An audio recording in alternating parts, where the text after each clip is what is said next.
ଶଙ୍କର କେତୁ ମାନେ ମଙ୍ଗଳ କାରକ କଲ୍ୟାଣକାରକ ବୈଜ୍ଞାନିକ ପଦ୍ଧତି ଲୁଚି ରହିଛି। ଆମେ ଘରକୁ ରହିବା ପାଇଁ ଏଇ ଘରେ ଶାନ୍ତିରେ ବସବାସ କରିବା ପାଇଁ ରହୁ, ଶାନ୍ତିର ଉତ୍ସ ସେ। ସନ୍ଥ କବିର କହିଲେ कंकर चून चून महल बना, लोग कहे मेरा ना घर तेरा, चिड़िया रहे ना बसेरा। पत्थर भांगी मनीष घर तैयारी करे कहे मो घर, घर मोर नुहे कि तुमर नुहे। पक्षी बास करिवार बसा सदृश। ठाकुर दर्शन भर टे जाऊँ ठाकुर कहले खांचा पाखी पोसे, खांचा पाखी पुसले ताके खेते दीते ह, खेते ना दिले ওই খাঞ্চাতেই সই হয়ে যা। খাঞ্চাটা কি জানিস? ওই শরীর। প্রাণ পক্ষীটা কি জানিস? ওই আত্মা। তাকে খেতে দিতে হয় কি জানিস? ওই নাম। খেতে না দিলেই খাঞ্চাটায় লয় হয়ে যা। ଆମେ ସମସ୍ତେ ମନେ ରଖିବା। ଭାଇ କହୁଥିଲେ ଏ ନାମର କଥା କହି ହବ ନାହିଁ ଯେ ଆମର ଶରୀର ଗୋଟେ ପିଞ୍ଜରା। ଠାକୁରଙ୍କର ଦର୍ଶନର ଅର୍ଥ ଆମ ଶରୀର ଏକ ପିଞ୍ଜରା। এই ପିଞ୍ଜରା ଭିତରେ ପ୍ରାଣ ରୂପକ ପକ୍ଷୀ ବାସ କରେ, ତାକୁ ଖାଦ୍ୟ ଦେବାକୁ ହୁଏ ଏଇ ନାମ।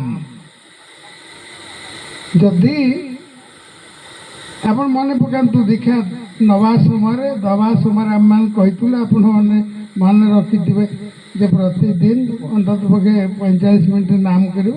ଉଷା ନିଶା ମନ୍ତ୍ର ସାଧନ ଚଲା ଫେରା ଜପ ଯଥା ସମୟ ଇଷ୍ଟ ନିର୍ଦ୍ଦେଶ ମୃତ କରା ତପ, এইଗୁଡ଼ିକ ହିଁ ଆମର ପ୍ରାଣ ପକ୍ଷୀର ଖୋରାକ। ନାମ କରିବା, ଯିବା ଆସିବା ଚଲା ବୁଲା ସବୁ ସମୟରେ ନାମ କରିବା, ଆଉ ଧ୍ୟାନ କରିବା ବ୍ରାହ୍ମ ମୁହୂର୍ତ୍ତରେ, ଉଷା କାଳରେ, ନିଶା କାଳରେ। ଆ ଦ୍ୱାରା ପ୍ରାଣ ପକ୍ଷୀ ପରମ ପ୍ରଶାନ୍ତି ଲାଭ କରେ। ସେ କାହିଁକି ଅଶାନ୍ତି ଭିତରେ ଅଛି? ତା ଭିତରକୁ ପଶିଗଲି। ଠାକୁର କହିଲେ ଯେତେବେଳେ ମଣିଷ ଜନ୍ମ ହୁଏ ଆନ୍ତୁଡୁ ଘରେ କାନ୍ଦେ ବୋଲେ କୁଆ କୁଆ ଖୁଆ କୁଆ କୁଆ କୁଆ ହିଁ କାନ୍ଦେ, କିନ୍ତୁ ସେ କୁଆ କୁଆ ନୁହେଁ, ସେ କହେ କହା କହା କହା, କୋଉଠି କୋଉଠି କୋଉଠି। ମାତୃ ଗର୍ଭରେ ଥିବା ସମୟରେ ମୁଁ ଯାହାଙ୍କ ସହିତ ସମ୍ପର୍କ ସ୍ଥାପନ କରିଥିଲି, ମାତୃ ଗର୍ଭରୁ ପତିତ ହେଲା ପରେ ସମ୍ପର୍କ ମୋର ଛିନ୍ନ ହେଇଗଲା। ସେ କାହାନ୍ତି କାହାନ୍ତି କାହାନ୍ତି, ଏ ନାମ ବଳରେ ଆମେ ତାଙ୍କୁ ଚିହ୍ନେଇ ଦେଉ। ସେ ଅଛନ୍ତି ଅଛନ୍ତି ଅଛନ୍ତି। ତେଣୁ ସେଇ ନାମ ତାକୁ ଖାଇବାକୁ ଦେଲେ ସେଇ ଆତ୍ମାକୁ ସେ ଶାନ୍ତି ପାଏ। ଆମେ ତ ଖାଉ ପିଉ ମସ୍ତି କରୁ, ଶରୀର ପରିପୁଷ୍ଟ କରି ଚାଲୁ। ଆତ୍ମାକୁ ପୁଷ୍ଟ ଶାନ୍ତ କରିବା ପାଇଁ একমাত্র উপায় হচ্ছে নাম। আর ঠাকুর কহিলে সংসার জঙ্গলে মেলা জু আছে, সাপ বাঘ ভালুক কত আছে।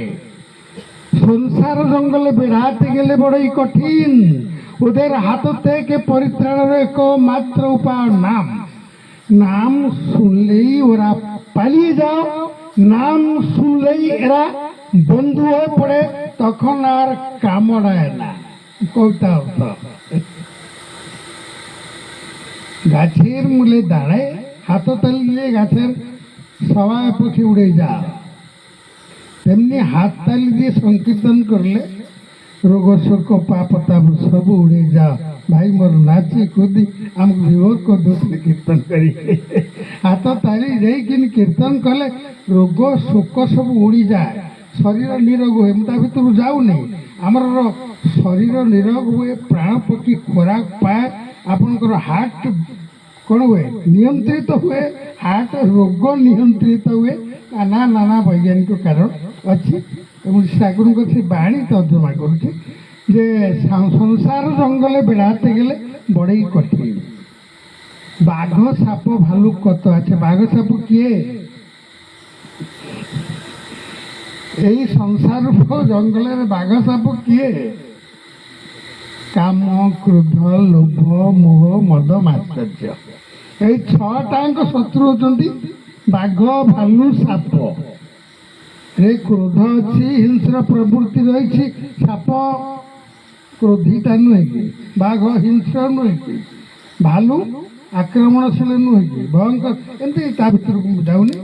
ତେଣୁ ଏଇ ବାଘ ସାପ ଭାଲୁ ଗୁଡ଼ାକ ହେଉଛନ୍ତି ଆମ ଭିତରର ପ୍ରବୃତ୍ତି। ଏମାନଙ୍କ ହାତରୁ ରକ୍ଷା ପାଇବା ପାଇଁ ଏକମାତ୍ର ଉପାୟ ନାମ।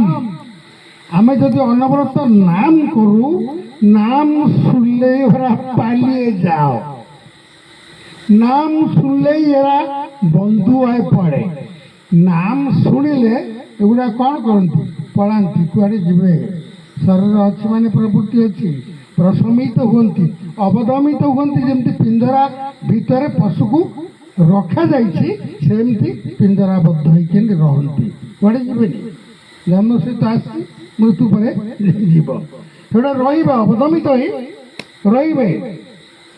ତେଣୁ ଅନବରତ ଆମେ ନାମ କରିବା। ଆମେ এই নাম କରିବା ପାଇଁ ସୁଯୋଗ ପାଇଛେ ଏବଂ ଆମକୁ ଠାକୁର ଦେଇଛନ୍ତି ଦୟାକରି ଜନ୍ମ ଜନ୍ମାନ୍ତରର ତପସ୍ୟା, ବାପା ମାଙ୍କର କର୍ମ ସୁକର୍ମ ଫଳରୁ ହିଁ ଆମେ ତାଙ୍କର ଆଶ୍ରିତ ହୋଇଛେ ଏବଂ ଆମେ ପରମ ସୌଭାଗ୍ୟବାନ ତାଙ୍କ ସତ୍ସଙ୍ଗରେ ବସି ତାଙ୍କ ଆଲୋଚନା କରୁଛେ। ଆପଣ ଚିନ୍ତା କରନ୍ତୁ, ଆମେ ତାଙ୍କ କଥା ଶୁଣୁଛେ, ଆନନ୍ଦିତ ହେଉଛେ। ଜୟ ଭାଇ କହୁଥିଲେ, ମୁଁ ତାର ଗୋଟେ ତର୍ଜମା କରୁଛି ବୈଜ୍ଞାନିକ କାରଣ ଦେଇ। ସେଦିନ ଶ୍ରୀ ଠାକୁରଙ୍କୁ ପଚାରିଥିଲେ ଆମର ଭକ୍ତ ଯେ ଜଣେ ମା, ଶ୍ରୀ ଠାକୁର ଆଶ୍ରମ ପ୍ରାଙ୍ଗଣରେ ବୁଲୁଥିଲେ। ସେ ମା ଜଣକ କାଲି କହିବା ପାଇଁ ମୁଁ ସୁଯୋଗ ପାଇଲି, ସମୟ ମୋତେ ଟିକେ ମିଳିଲାନି। ସେ ମା ଜଣଙ୍କର ଦେହ ଖରାପ ଥିଲା।